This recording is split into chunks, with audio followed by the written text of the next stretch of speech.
الور الكحبه.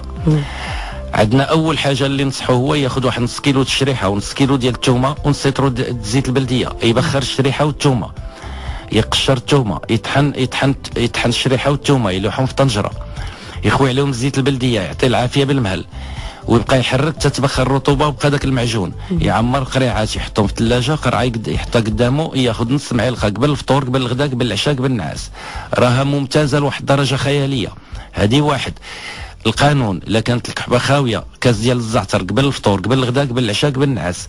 اختصاص الا كان شي باس ما كاين، هذا السيد ياخذ واحد جوج لفتات بيضين يحكهم، يدردر فوق منهم سنيده، يحطهم في الطاكر، يخليهم واحد جوج سوايع ولا 3 سوايع، داكشي الكميه اللي عنده ديال اللفت غتطلق السيرو ديالها، ما يضيعش داك اللفت، يصفيه، ياكل اللفت على كل ساعه ما كان يهز معلقه صغيره يديرها في فمه يشربها، اللي في صدرو يخرج.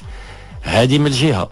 كتب اخويا الزعتر، مرد الدوش،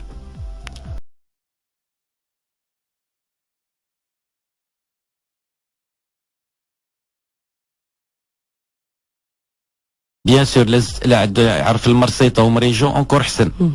بارك عليه غير هذا، يزيد البشنيخه نفس المقدار لكل شيء، يطحن هادشي كله، ردو بودره مسحوق، ياخذ 4 معلقه قبل الفطور قبل الغداء قبل العشاء قبل النعاس، لا خلط هادو كله بالزربه يتشافى.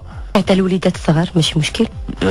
صغار ما يكونوش اقل من 7 سنين، لا هذا كتعطي فوق 7 سنين وتعطي غير راس المعلقه. هذا عبد They should be in dialogue with their surroundings, in print, online, and in mobile media. Brands should communicate holistically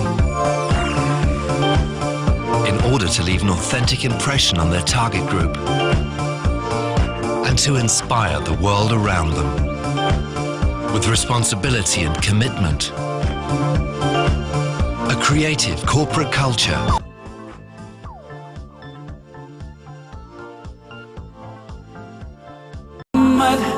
خير خلق